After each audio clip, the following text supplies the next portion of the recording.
जिन शक्तियों के खिलाफ इस वीडियो में बोलने वाला हूं, मुझे उनके कद का मालूम है, क्या कर सकते हैं बहुत अच्छे से पता है। शायद ये वीडियो डिलीट हो जाए, हो सकता है, लेकिन अगर वीडियो के अंत में रोंगटे खड़े नहीं हो गए तो धिक्कार है ऐसी वीडियो बनाने पर। वल्नरेबल लोग आज करोड़ों में ईशा फाउंडेशन 15 किलोमीटर बताता है सरेंडर कर रहे हैं। जीवन क्या है, मैं कौन हूँ या इस शरीर का क्या उद्देश्य है, बस यही सब की खोज में हमारे ऋषि मुनि, योगी या साधु वर्षों तक तपस्या में विलीन रहे। वही तपस्या आज की भाषा में मेडिटेशन बन गई और उस मेडिटेशन से मिलने वाला आध्यात्मिक ज्ञान स्पिरिचुअल गुरु हो गया और उस आध्यात्मिक ज्ञान से प्राप्त होने वाली सिद्धियां आज की भाषा में सुपर नेचुरल पावर या चमत्कार बोली जाने लगी। इस धरती के सबसे पहले योगी महादेव शिव है, जिन्हें आदि योगी भी कहा गया है। पुराणों के अंदर महादेव की तस्वीर का वर्णन देखोगे तो शिव को हमेशा तपस्या मेडिटेशन के पोस्चर में दिखाया गया है। इसलिए महादेव की कभी भी कोई प्रतिमा, स्टैचू या कोई तस्वीर देखोगे तो ज्यादातर मेडिटेशन करते ही दिखेगी। और यही तपस्या से महादेव को किन सिद्धियां और शक्तियों का तेज था, यह पूरा संसार ही उसका प्रमाण और साक्षी दोनों है। इन्हीं सिद्धियों की वजह से माँ वैष्णो देवी को धरती पर सबसे शक्तिशाली योगिनी बताया गया है। उनकी शक्तियों का तेज इतना ज्यादा था कि केवल दर्शन मात्र से किसी की भी दुख, पीड़ा या मनोकामना पूरी हो जाए। और सदियों बाद आज भी हम सनातनी उस प्रभाव को महसूस करते हैं। आदि शंकराचार्य अपनी योगिक शक्तियों की वजह से महज 32 साल की आयु में पैदल पूरे भारत में भ्रमण कर ज्योतिर्लिंगों का निर्माण कर गए। महाअवतार बाबा जी, जिन्हें डेथलेस बाबा भी कहते हैं, सदियों बाद आज भी अपने सिद्धियों के प्रभाव से समय समय पर प्रकट हो जाते हैं। वाराणसी के त्रिलिंगा बाबा, जो करीब 300 साल तक जीवित रहे, जिन्हें लोग वॉकिंग शिवा ऑफ वाराणसी भी कहते थे, अपनी आध्यात्मिक शक्तियों से केवल छूने मात्र से किसी की कष्ट पीड़ा को दूर कर देते थे। इसलिए यह भारत सदियों से संत महात्मा ऋषि मुनियों की धरती, उनकी दिव्यता और उनके चमत्कार का साक्षी रहा था। लेकिन आज अब ऐसा नहीं है। और अगर ऐसा है तो किसी सनातनी हिंदू को केवल 5 ऐसे ऋषि मुनियों के नाम क्यों नहीं पता जो सनातन धर्म या अध्यात्म को एक अलग ही अनुभव पर ले गया हो। और यहाँ पर मैं लहरी महाशय, श्री रामकृष्ण, स्वामी युक्तेश्वर, श्री औरबिंदो, स्वामी विवेकानंद, श्री कुलंदाई आनंदा आदि इनकी बात नहीं कर रहा। इन सब की पैदाइश तो मुश्किल से 200 साल पहले की है। अगर हमें आज एंशिएंट इंडिया, प्राचीन भारत के राजाओं के नाम पता है तो हमें ऋषि मुनियों आदियों के नाम क्यों नहीं पता। अगर हमें आज 700 साल का इस्लामिक इन्वेजन, मुगलों की एक एक संतान का नाम याद है तो क्यों हमें उस समय के बाबा महात्मा, उनकी सिद्धियां और गुरुओं के ज्ञान का क्यों नहीं पता। ये झूठ, ये वहम है हमारा कि हमारी परंपरा, हमारी पहचान योगी बाबाओं पर हमला, उन्हें अंधविश्वास और पाखंड बोलना अभी कुछ वर्षों से ही शुरू हुआ है। हम सनातनियों को अभी उस शौर्य की परिकल्पना भी नहीं है कि 1000 साल लगभग गुलामी के बाद भी हमारी सनातन पहचान, हम हिंदू स्वाभिमान से जिंदा है। फिर भी अगर सनातन की इस धरती पर आज बाबा, योगी, संत महात्मा या ऋषि मुनियों की परंपरा एक पाखंड, जादू या अंधविश्वास कैसे बना, इससे पहले 1000 साल तक हमारी सनातन परंपरा को कैसे कमजोर और दूसरे मजहब को कैसे बड़ा बनाया गया, इसे कर्म अनुसार समझिए। मुसलमानों के लिए प्रॉफिट मोहम्मद सच है, ईसाई लोगों के लिए जीसस, लेकिन हम हिंदुओं के लिए रामायण और महाभारत आज भी एक माइथोलॉजी है। भगवान राम और श्री कृष्ण एक कल्पना। हमें अपने ही ग्रंथ लड़ाई और अशांति की निशानी लगने लगे। हम हिंदुओं के घरों से रामायण और महाभारत गायब हो गई।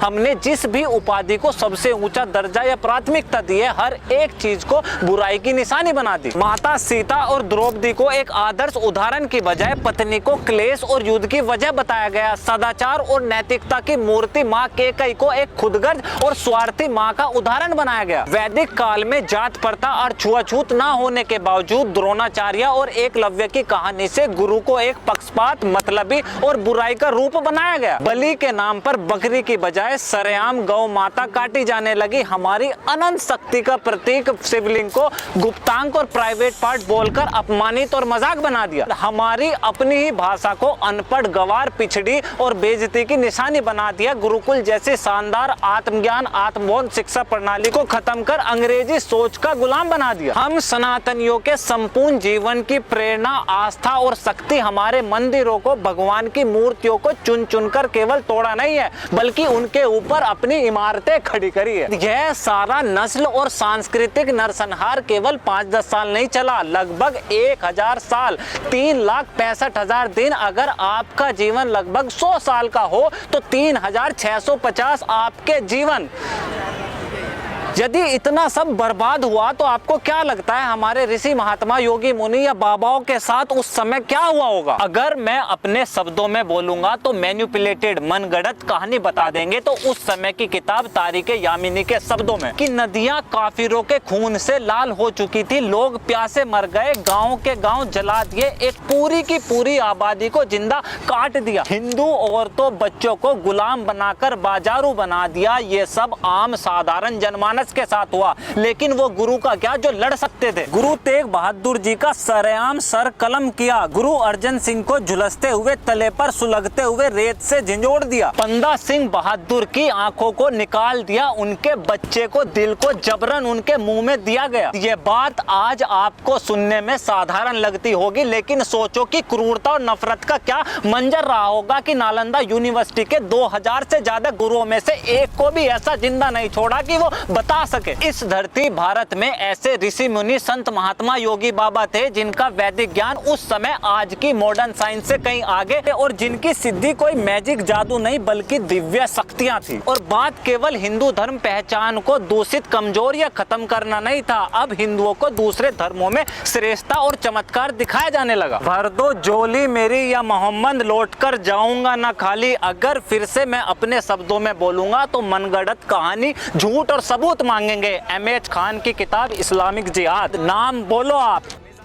औलिया, आमिर खुसरो, नसरुद्दीन चिराग, चिश्ती या जलालुद्दीन मेरे शब्द नहीं हैं। एक बार खुद पढ़ो, देखो और जानो कि हम हिंदुओं को किस हद तक भ्रमित और हमने कितने झूठ को जिया है। जहां सनातन धरती पर ही खुद हिंदुओं के लिए जय जय बजरंग बली क्रोध और गुस्से की निशानी और मौला मेरे मौला करुणा और प्रेम का प्रतीक बन गए, उसी सनातन धरती पर जयकारा शेरावाली का एक पाखंड और विदेश से आई मदर जगत माता हो गई। हम आजाद तो हुए, लेकिन जो धरती केवल सनातन की थी वो जिहाद ने बांट दी। जो हिंदू केवल राम नाम के थे वो ऊंच और नीच जात में बट गए। जिनके मुंह से केवल हर हर महादेव निकलता था वो हिंदी, मराठी, तमिल, कन्नड़ा बाकी सब में बट गए। जिनकी पहचान माथे का तिलक होया करती थी वो अब विदेशी जुबान से पहचाने जाने लगे। हम आजाद तो हुए, लेकिन हमारे यहाँ गुरुकुल खत्म हो गए, गुरु परंपरा गायब हो गई, मंदिर हिंदुओं के घरों तक सीमित रह गए, सनातन वैदिक व्यवस्था और संस्कृति विलुप्त हो गई, हिंदू धार्मिक ग्रंथ झूठ हो गए, हमारा इतिहास भी मुगलों का हो गया, यहाँ तक कि हमारी धरती भारत से अंग्रेजों की इंडिया हो गई। हम हिंदू नाम से आजाद और जिंदा जरूर थे, लेकिन सनातन जैसा कुछ बचा नहीं था।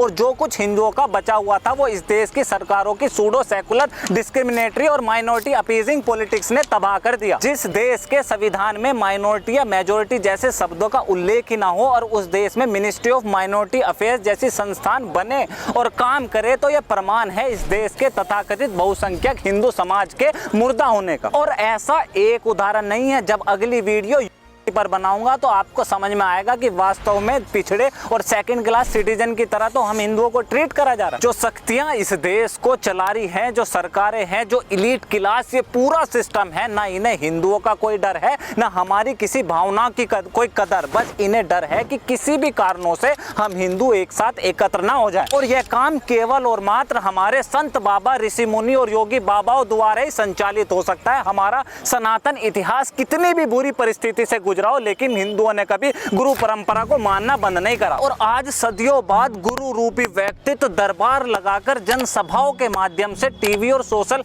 मीडिया के जरिए हम हिंदुओं को एक सनातन सूत्र में बांध रहे हैं, हमें सीधे तौर पर दिशा निर्देश दे रहे हैं। बस एक बार आप महसूस करके देखो, चारों तरफ सनातन जागृति की एक लहर दिखाई देगी। और बस यही डर है, ये पूरा सिस्टम।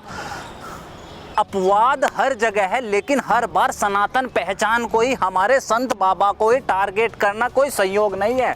इन्होंने कभी नहीं चाहा कि हम हिंदू एक साथ एक पहचान के साथ एकत्र हो जाएं। ये बात बहुत अच्छे से साफ साफ दिमाग में गाड़ लो कि हम हिंदू या हमारा भविष्य किसी पार्टी के संरक्षण का मोहताज नहीं है। जो हमारी बात करेगा, जो समान अधिकारों की बात करेगा, राष्ट्र हित को सर्वोपरि रखेगा, सनातनी केवल उसका होगा। अभी एक योगी है और अगर ये तुष्टिकरण, हमारी भावनाएं और अधिकारों की ऐसे ही अवहेलना हुई तो कल पूरा सिस्टम ही योगी बाबाओं का होगा। गोन आर द डेज, गए वो जमाने जब कोई यौगिक सिद्धियों को जादू या पाखंड शिवलिंग पर दूध चढ़ाना ढकोसला और हमारी सनातन पहचान को मजाक बनाए और हम सनातनी चुपचाप मौन बने रहे। अब समय सनातन जागृति का है, पुनः सनातन उत्थान का है और बाबा की ठटरी सीताराम जबरदस्त बज रही है। और हाँ, जिसे ये लगता हो मैं ये काम चंद व्यूज और पैसों के लिए कर रहा हूँ, तो अगर किसी ने बस एक भी प्रमाण दिखा दिया कि YouTube से मैंने एक भी पैसा कमाया हो, तो जिंदगी में ये चेहरा कभी YouTube पर नहीं दिखेगा। एक बार महसूस करके देखो, चारों तरफ सनातन जागृति की एक लहर दिखाई देगी।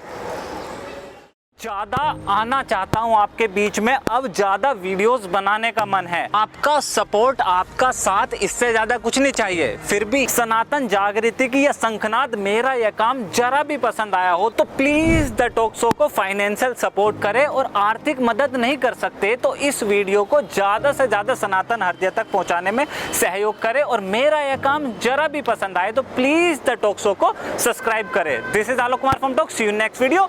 जय हिंद।